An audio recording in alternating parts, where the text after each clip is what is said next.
Hey everyone, and welcome. So, if you're a new doctoral student, you're probably facing down what one of my favorite authors calls the Godzilla of scholarly skills, and that's research.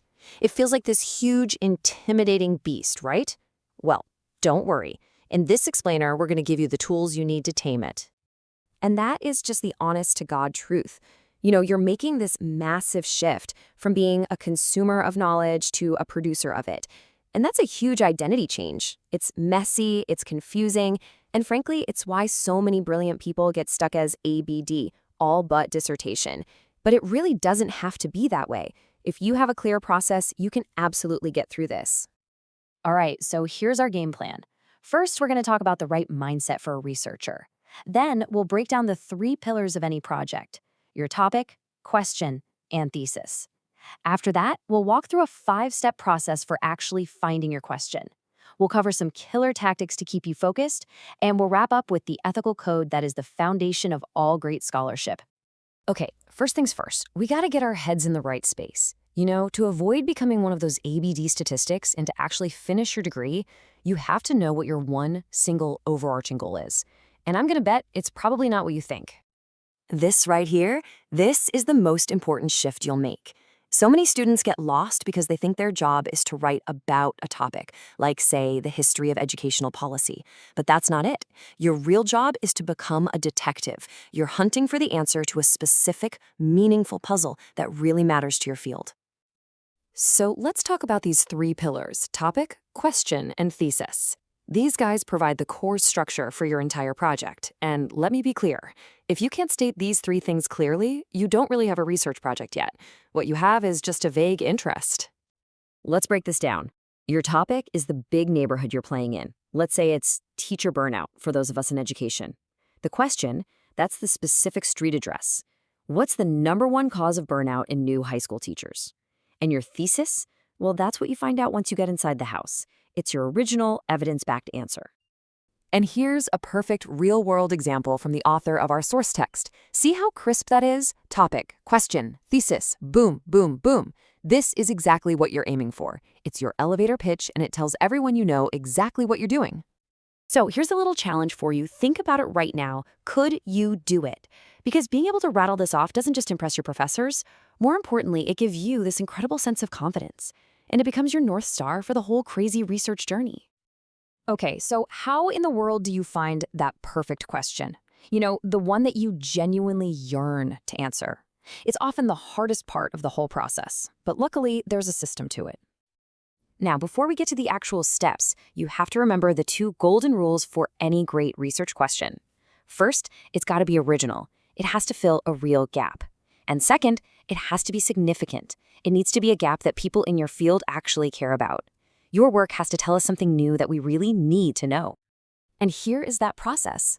It's actually pretty straightforward. You start by talking to your professors, the experts. Then you grab the 2 most recent, most important books on your topic, and you just gut them. Find their questions, find their answers. If you're still excited, do it again with 10 more books. By then, you'll have this amazing map of the current conversation. And you can ask yourself, does this all make sense? Are there holes? When you find one, that might just be your question. Then you take it back to the experts for their feedback. All right, so you've got your question. Now what?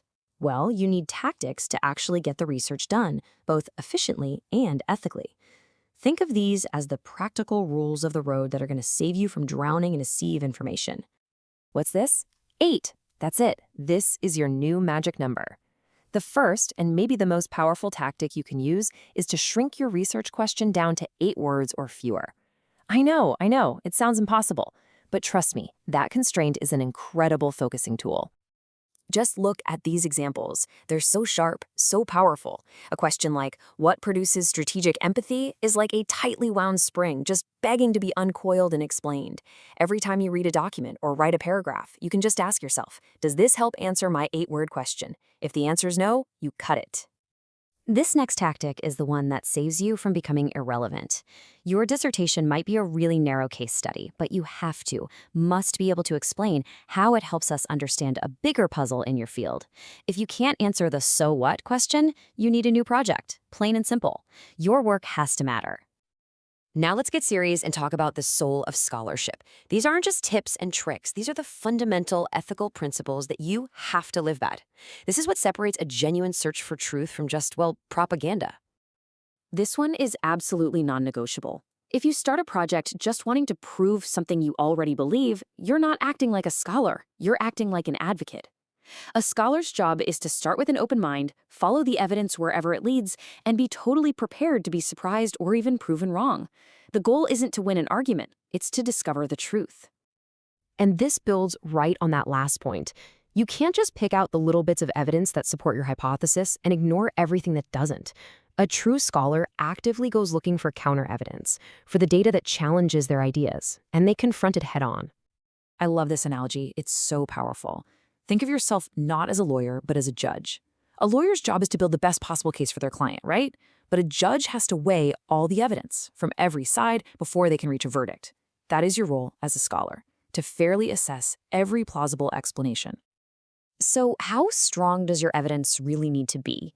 Well, in fields like the social sciences or humanities, you're almost never going to get to beyond a reasonable doubt. That's a crazy high bar. But you also can't get by on circumstantial evidence. That's just too flimsy. Your target is that sweet spot in the middle, clear and convincing. You want to build a case that is so strong that your conclusion is clearly the most plausible one based on the sheer weight of the evidence. Okay, that was a ton of information, so let's just do a quick recap of the essentials. 1, know the difference between your topic, question, and thesis, and be able to say them out loud. 2, use that 5-step process to find your question, then squeeze it down to 8 words to stay focused. 3, always answer the so what question. And finally, uphold the scholar's code. Start with an open mind and deal with all the evidence, not just the stuff that's convenient. And you know, that's really what this all comes down to. Beyond all the tactics and the rules, great research is fueled by passion. It shouldn't feel like a chore, it should feel like a quest. You should be so obsessed with your question that you can't wait to figure out the answer. So I'll leave you with this. What is the important truth that you yearn to discover?